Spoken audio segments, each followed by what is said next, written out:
Uncle ఎక్కడ ఉంటారు మీరు? ఇదే లొకాలిటీ, ఇదే సాయినగర్, ఓకే. ప్రగతినగర్ ఏరియా కింద వచ్చింది. ఓకే, పార్లమెంట్ ఎన్నికలు రాబోతున్నాయి కదా. పార్లమెంట్ ఎన్నికల్లో బీజేపీ నుండి ఈటెల రాజేందర్, బీఆర్ఎస్ నుండి రాగిడి లక్ష్మారెడ్డి, కాంగ్రెస్ నుండి సునీత మహేందర్ రెడ్డి నిలబడిపోతున్నారు. ఈ ముగ్గురిట్లలో ఈ ప్రాంతపు పార్లమెంట్ ప్రజలు ఎటువైపు ఉంటారనుకో? ఈటెల రాజేందర్ వైపే ఉన్నారు. ఎందుకు అంటే బీజేపీ బాగా పనిచేస్తుంది కాబట్టి ఇండియా లెవెల్లో వాళ్ళ వైపు ఉన్నారు.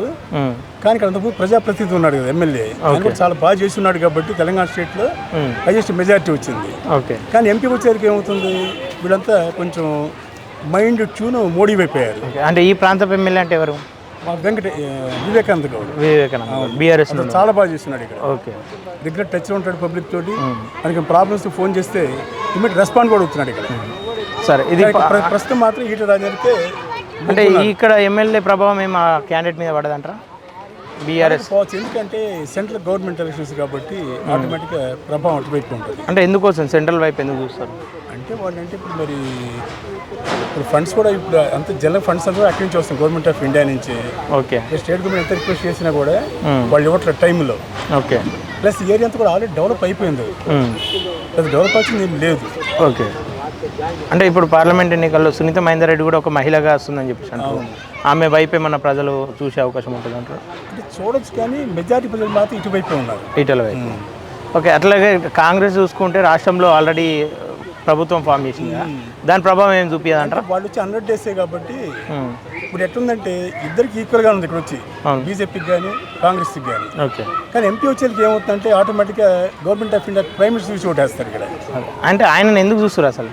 అంటే బాగా చేస్తున్నాడు కాబట్టి, మొత్తం ఇండియా లెవెల్లో బాగా చేస్తున్నాడు కాబట్టి అతని వైపు మొగ్గు చూపుతుంటే నాకు కనిపిస్తున్నాను ఇక్కడ ఏరియాలో. ఓకే, ప్లస్ నాకు కూడా సర్వే చేయడం నాకు కూడా మంచి టాపిక్, ఇంట్రెస్ట్ టాపిక్ అది. ఓకే, నేను బాగా చూస్తుంటా, పబ్లిక్ పల్స్ కూడా చూస్తుంటాను నేను, ఎక్కువ మంది ఇంటరాక్ట్ అవుతాను. ఓకే, ఈ పార్క్ నేను రెగ్యులర్ వాకింగ్ వస్తాను నేను. హిందూ ధర్మాన్ని కాపాడాలన్నా, హిందువులుగా ఉండాలన్నా మనకి మోడీ గారే ఉండాలి.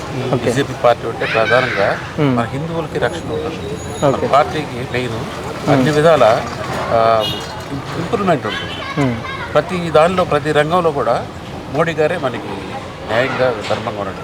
కానీ ఈ పార్లమెంట్ చూసుకున్నట్లయితే అటు మల్లారెడ్డి కావచ్చు, ఇటు వివేకానంద కావచ్చు, అటు చూసుకుంటే రాజశేఖర్ రెడ్డి కావచ్చు, బీఆర్ఎస్ నుండి ఉన్నారు. వీళ్ళ ప్రభావం ఏం చూపించదా పార్లమెంట్ ఎన్నికలపైన? పార్లమెంట్ వచ్చి ఈటెల రాజేందర్ గారికి పూర్తి మెజారిటీ 100% మెజారిటీ వస్తుంది. ఈటెల రాజేందర్ గారు గెలుస్తారు.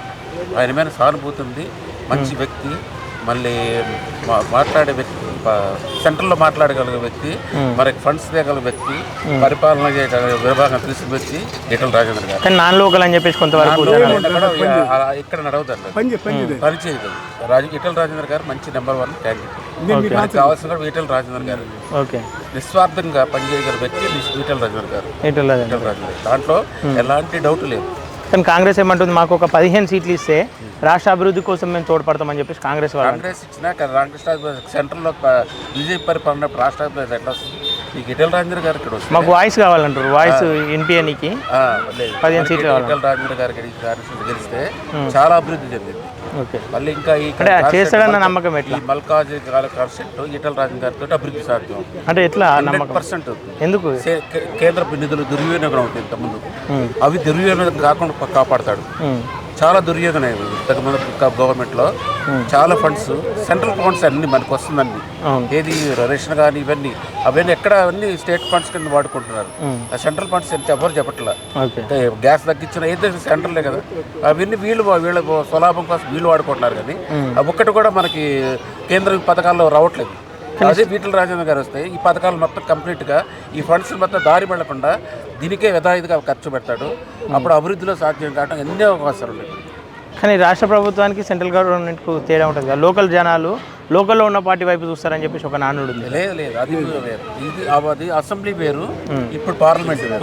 పార్లమెంట్లో 100% ఈటెల రాజేందర్ గారికి గెలుపుటకి ఎక్కువ అవకాశాలు ఉన్నాయి, గెలుస్తాడు కూడా. కానీ గతంలో ఆయన అసెంబ్లీ ఎన్నికల్లో ఓడిపోయింది అని చెప్పేసి. అసెంబ్లీ ఎన్నికలు వేరు, ఇది వేరండి. అంతే, అసెంబ్లీ ఎన్నికలు అంటే గతంలో ఎప్పుడన్నా ఈటెల రాజేందర్ మీరు చూసిరా? ఆయన అంటే చేస్తాడన్న నమ్మకం ఎట్లా? చాలాసార్లు కలిసాను, ఆఫీస్కి వెళ్తాను. నేను బీజేపీ పార్టీ నిజాంపేట శక్తిగా ఇన్ఛార్జిని. ఓకే, దానివల్ల 100% ఆయన మీద మంచి బిలీవ్గా ఉన్నారు. ప్రజలందరిలో సానుభూతి ఉంది. ఆయన మన ఓడిపోవటం చాలా బ్యాడ్ లక్. ఈసారి 100% విజయంగా గెలుస్తాడండి, పక్కా గెలుస్తాడు. దాంట్లో ఎలాంటి సందేహం లేదు. ఓకే. సార్ మీరు చెప్పండి, అసలు గతంలో ఎప్పుడన్నా ఈటెల రాజేందర్ చూడడం కానీ కలవడం కానీ? చూసి సెక్రటరీలో చూశాను నేను. ఇటు సునీత మహేందర్ రెడ్డి. ఇంకోటి ఎందుకు కలిసాను, నేను ఫైనాన్స్ మినిస్టర్ కాబట్టి ఓకే. ఫైనాన్స్ మినిస్టర్ ఉన్నప్పుడు ఫండ్స్ కూడా బాగా అలాట్ చేశారు అన్ని డిపార్ట్మెంట్స్ కూడా. సో అది మంచి యాక్టివ్ పర్సన్ అది. ఇటు సునీత మహేందర్ రెడ్డి చూసుకుంటే కూడా కొంచెం అంటే జడ్పీ చైర్మన్ చేసింది కానీ నేను ఇప్పుడు కలవాలని ఓకే. నాకు అంత పెద్ద ఐడియా కూడా లేదు ఆమె గురించి. కానీ ఇది మాత్రం నేను చూస్తాను కదా, ఇక్కడ ప్లాట్ఫామ్ మోడీ అండి, ప్లాట్ఫామ్ చూసి ఓటేస్తారు. అది అదే మెయిన్ ఇంపార్టెంట్ అది మోడీ. ఇప్పుడు ఇందాక నేను అన్నట్టుగా హిందువులంతా కూడా ఇది ఉంటే మనకు ప్రొటెక్షన్ ఉంటుంది ఇండియాలో. అది మెయిన్ డ్రాబ్యాక్. అంటే కానీ సెంట్రల్లో ఈసారి కాంగ్రెస్ రాబోతుందని చెప్పేసి ఒక నాన్న ప్రసక్తే లేదండి, 100 కూడా దాడలేదు, దాటా ప్రసక్తే లేదు. Okay okay uncle, thank you.